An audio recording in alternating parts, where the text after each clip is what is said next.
취업이 보인다 2부의 문을 활짝 열었습니다. 이번 시간에는요, 일본 취업에 대해서 전문가 모시고 보다 자세히 알아보도록 하겠습니다. 그 전에 취업 정보 알려드리는 신세미 캐스터부터 만나보시죠.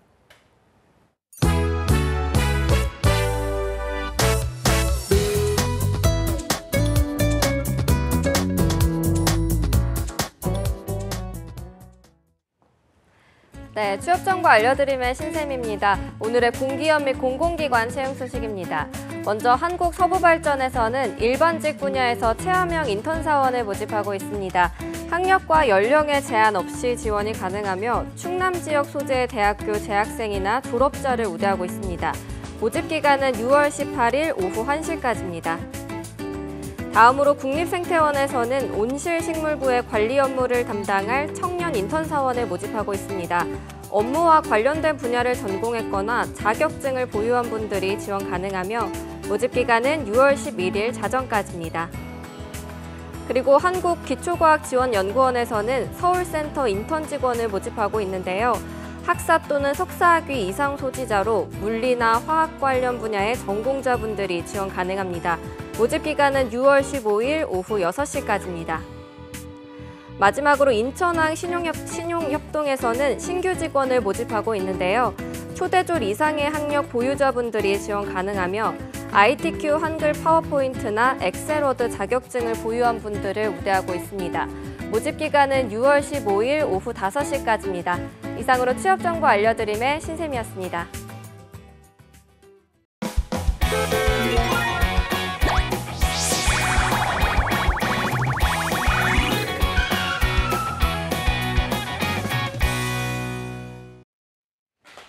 네, 해외 취업 어디까지 가봤니? 이번 시간에는요, 일본 취업의 멘토시죠. 마이나비 코리아의 김보경 대표님과 함께합니다. 안녕하세요. 안녕하세요. 네, 잘 지내셨죠? 네. 날씨가 계속해서 더워지고 있습니다. 네, 완전 여름인데요. 예, 네. 일본은 또 얼마나 더울까라는 생각이 드는데, 자, 저희가 지난주에는 이력서 작성법에 대해서 알아봤거든요. 이번 주는 어떤 이야기 해주실 건지. 네. 이번 주도 계속해서 이력서에 대해서 이제 작성법을 알아볼 거고요. 네. 그리고 최종적으로 이력서를 완성해보는 시간을 갖도록 하겠습니다. 알겠습니다. 그렇다면 이번 주, 지난주랑 또 이번 주 방송만 보시면 일본 취업할 때 이력서만큼은 정말 자신 있게 네. 완성해 갈 수 있도록 네. 만들어 보도록 하겠습니다. 자, 일본 이력서 같은 경우는요, 적어야 할 부분들이 정해져 있었습니다. 오늘 그 부분을 좀 어떻게 채워야 할 건지 좀 자세하게 알려주실 거죠? 네. 자세하게 알려드리겠습니다. 네, 크게 5가지 항목으로 구분을 해서 알아볼 텐데요. 첫 번째 개인정보, 그리고 두 번째 학력이랑 경력, 그리고 세 번째 그리고 면허, 자격증, 그리고 네 번째 특기와 취미, 기입란, 그리고 5번째가 자기 PR과 그리고 본인 희망 기입란으로 나눠서 상세히 알아보도록 하겠습니다.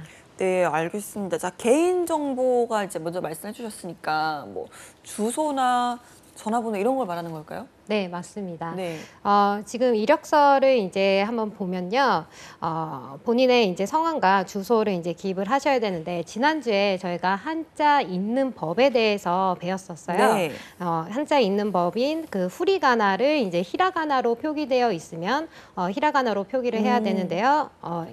이 이력서 같은 경우에는 히라가나로 표기되어 있어서 성명이랑 이제 주소에 후리가나를 히라가나로 기입을 하셔야 됩니다. 네. 그리고 이제 휴가 중에 연락 가능한 연락처 같은 경우가 그 현 주소와 동일할 경우에는요, 그 위와 같다라는 의미로서 동상, 도조라고 기입을 하십니다. 근데 우리나라 같은 경우에는 상동이라고 이제 기입을 그렇죠. 하는 케이스를 네. 많이 봤었는데, 여러분들 그래서 이제 그대로 직역을 해서 이 상동이라고 한자로 기입을 하시면 안 되고요. 일본은 반대로 사용을 하니까 동상으로 기입을 하신다는 점 주의해 주시기 바랍니다. 네, 알겠습니다. 그런데 우리나라 같은 경우는 예전에는 그 우리나라 주소를 쓰잖아요. 일본 취업을 할 때도. 네. 그럼 우리나라는 뭐 무슨 동, 뭐 무슨 리 이렇게 해가지고 한자로 다 적었었는데, 요즘은 새 주소라고 하죠. 좀 이렇게 한글이 들어간 주소를 쓰는데, 그런 거는 어떻게 좀 카타카나로 적어야 될까요? 어떻게 쓰는 걸까요? 그거를 이제 기입할 때는 기본 영어로 기입을 하시고요. 네네. 그리고 후리가나 쪽에 히라가나로 이제 그 풀어 쓰시면 됩니다. 그러면 이제 한글, 아니, 영어로 소리 나는 대로 적은 다음에 후리가나로. 네, 히라가나로. 후리가나로, 예. 히라가나로. 알겠습니다. 자, 그렇다면 이제 사진 부분도 이야기를 좀 해봐야 되는데 일본 같은 경우는 우리나라보다도 더욱더 좀 이런 사진에 있어서 보수적인 분위기라고 들었거든요. 이게 좀 어떻게 다른 건지도 궁금합니다. 네, 맞습니다. 약간 보수적일 것 같아요. 네. 증명사진은 이제 기본 뒷배경이 흰색으로 이제 나와야 되고요. 무조건 흰색. 네. 흰색이고, 그리고 이제 여성이든 남성이든 상관없이 와이셔츠랑 그리고 검정색 정장을 착용하시고 사진을 찍으셔야 합니다. 네. 네, 이 한국 그 여성분들 보면 제가 이력서도 많이 받아보면 이렇게 탑으로 되어 있는 블라우스 네네. 많이 입으시는데 예, 맞아요. 네, 근데 그거는 이제 일본식으로는 좀 맞지 않고요. 그 옷깃이 있는 와이셔츠를 입으셔야 되고요.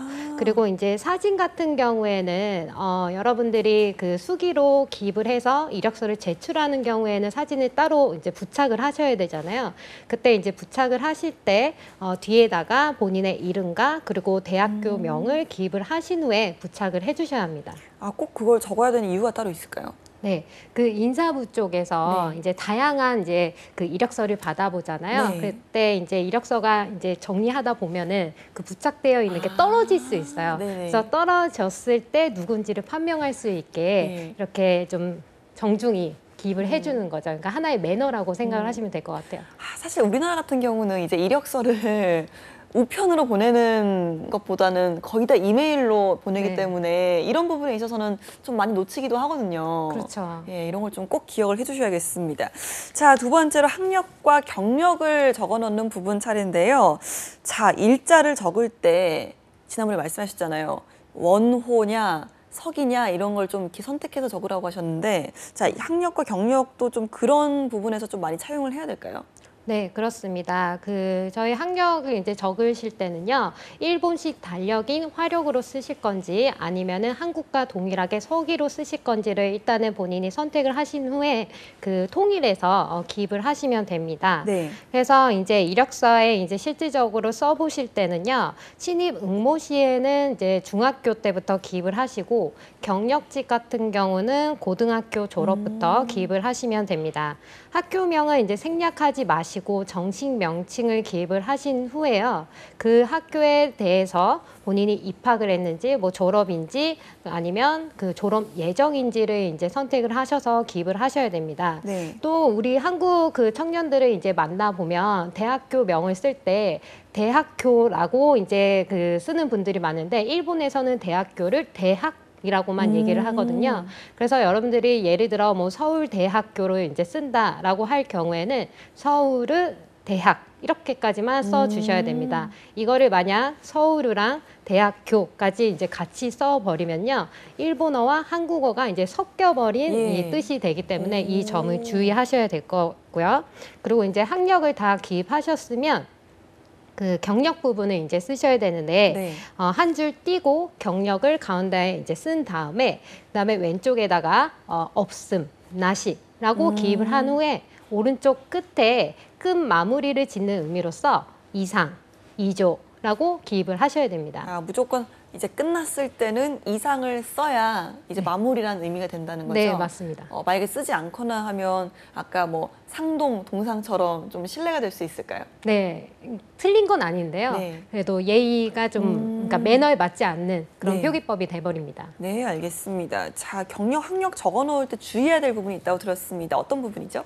네, 주의해야 할 점은 그 아르바이트나 인턴 경험도 이 학력 부분에 쓰시는 분들이 굉장히 많으신데 네. 학력 부분에 경력 부분이죠. 죄송합니다. 경력 부분에 쓰시는 분들이 많은데 그 경력으로 기입을 하시면 안 됩니다. 경력은 기본 정사원으로 1년 이상 경험이 있는 분들만 그쪽에 기입을 하셔야 되겠습니다. 그리고 인턴이나 따로 아르바이트 같은 거를 경력으로 인정을 안 해주는 네, 분위기인가요? 인정하지 않습니다.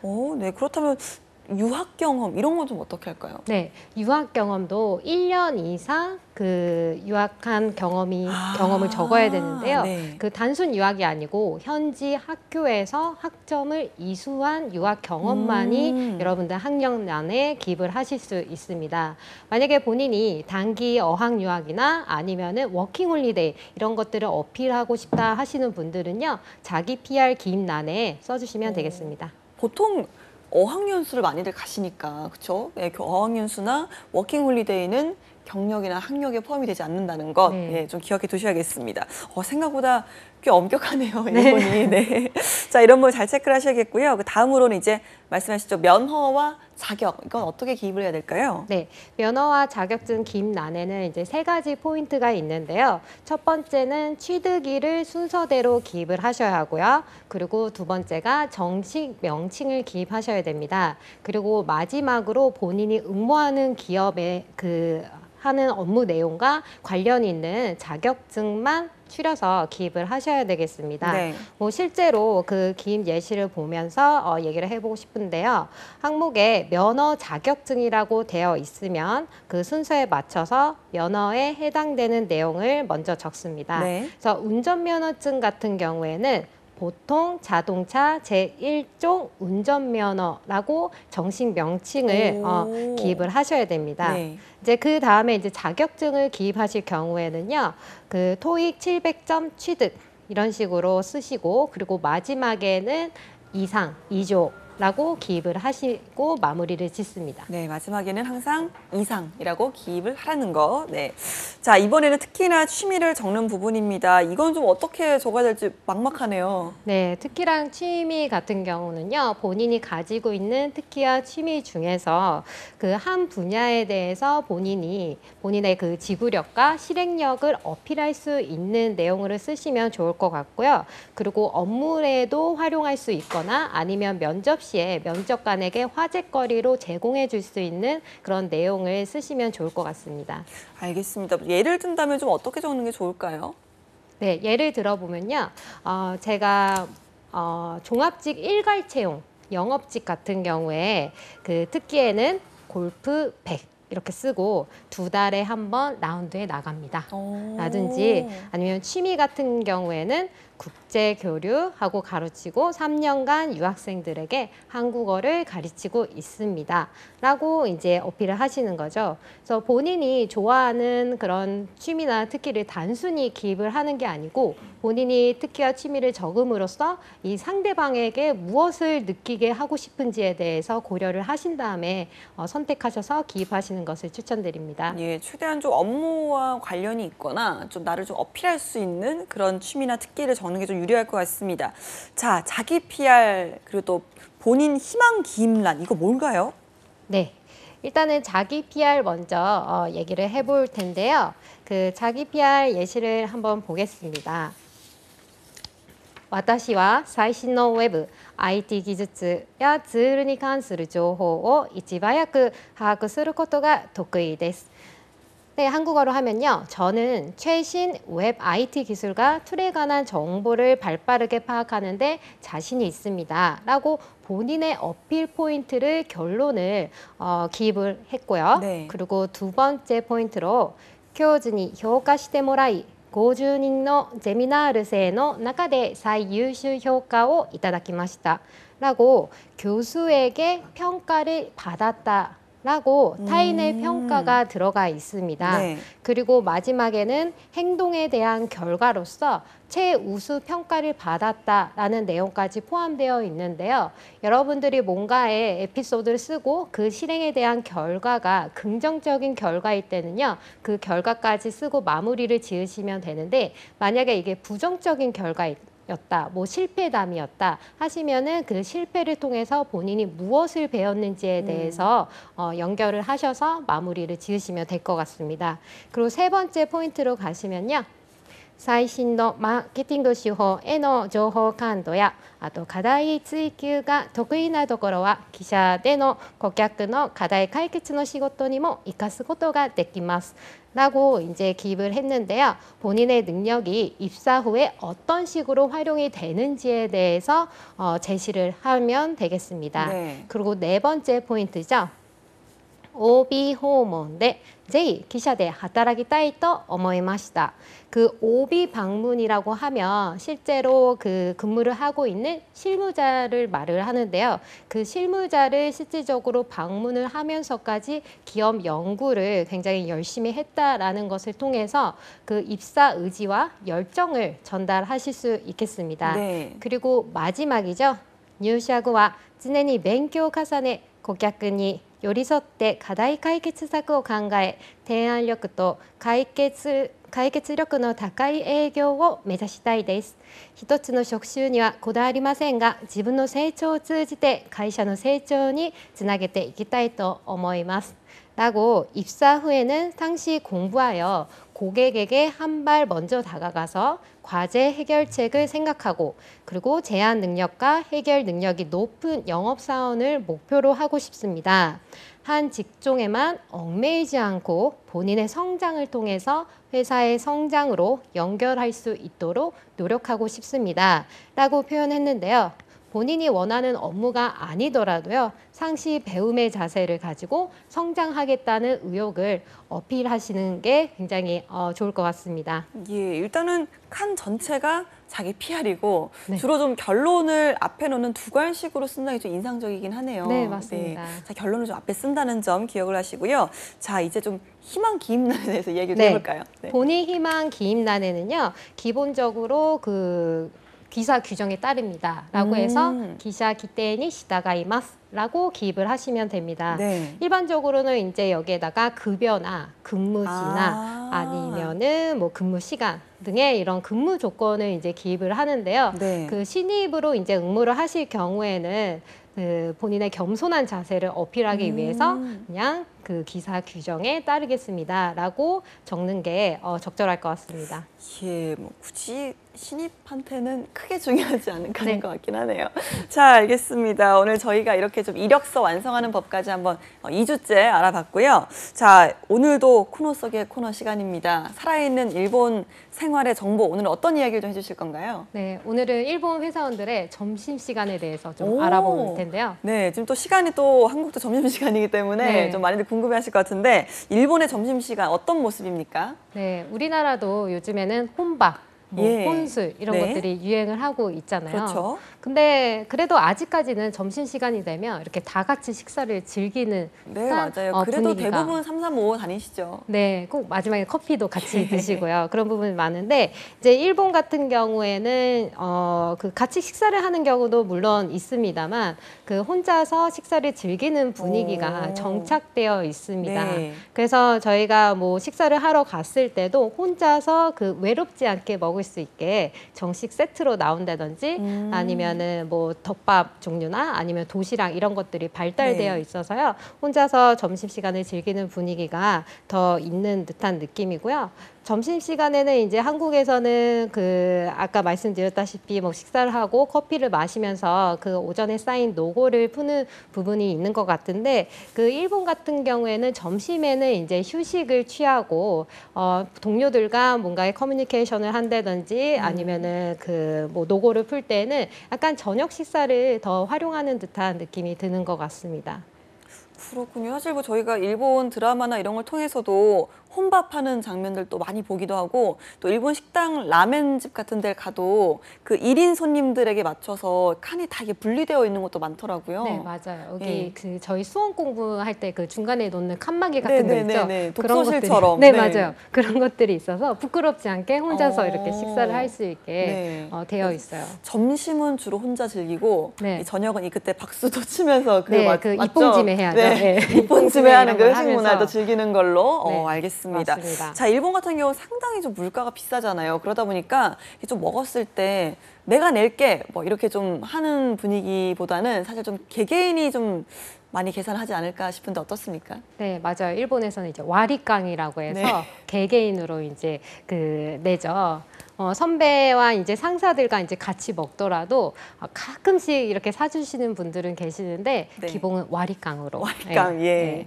나눠서 이제 먹습니다. 예. 근데 일본 하면 이제 여러분들이 물가가 비싸지 않아요? 뭐 이 월급 가지고 되겠어요? 이런 질문 굉장히 제가 많이 받는데요. 네. 근데 회사원들의 그런 주머니 사정을 이제 고려를 해서 그 500엔짜리 예. 그 원코인 점심 이런 것들이 또 일본에 네. 있습니다. 500엔 하면 한국 돈으로 5,000원. 네, 정도니까. 5,000원 예. 정도죠. 그래서 뭐 예를 들어보면 튀김 덮밥 그 체인점인데 예. 텐야라든지 네네. 네, 그리고 일본 가정 그 음식점인데 오토야 뭐 이런 오. 곳이나 아니면은 한국 분들이 잘 아실 것 같아요. 쇠고기 덮밥 체인점이죠. 요시노야. 예, 예. 네, 라는 곳도 있고요. 그 외에 뭐 소바, 카레집, 뭐 라면 전문집 뭐 다양하게 있는데 여기 안에서도 적절한 금액에 그 점심을 식사를 하실 수 있고 또 큐슈 이런 데 같은 경우는요. 250엔 정도로 오. 2,500원으로 이제 맛있는 저렴하네요? 네. 라면을 먹을 수 있습니다. 그리고 이제 일본 회사원 남성 같은 경우에는요, 뭐 카레나 소바 이런 것들도 굉장히 잘 사용하고요. 그리고 여성분들은 실제로 도시락을 이제 싸갖고 와가지고 즐기는 분위기도 있습니다. 그 남녀 공통으로 해서 뭐 편의점. 일본 예, 하면 편의점의 편의점 천국인데요. 유명하죠. 네, 편의점에 이제 도시락도 많이 활용하는 그런 분위기고요. 그래서 여러분들이 일본 하면 비싸다라는 이제 분위기를 굉장히 많이 가지실 텐데요. 제가 이제 물가가 제일 비싼 동경에서 13년을 살다 왔는데, 그리고 현재는 강남구 삼성역에서 일을 하고 있어요. 근데 이제 물가를 비교해 보면 그 점심값은 그 동경이 더 싸지 않을까 이런 생각이 들 정도로 네. 물가에 대해서는 여러분 걱정 안 하셔도 될 것 같습니다. 네, 알겠습니다. 오늘 코너 속의 코너 시간까지 또 김보경 대표님과 함께 알찬 시간 보내봤습니다. 오늘도 고맙습니다. 감사합니다. 네, 취업이 보인다. 오늘 준비한 소식은 여기까지입니다. 저희는 내일 이 시간에 다시 찾아뵙도록 하겠습니다. 시청해주신 여러분 고맙습니다.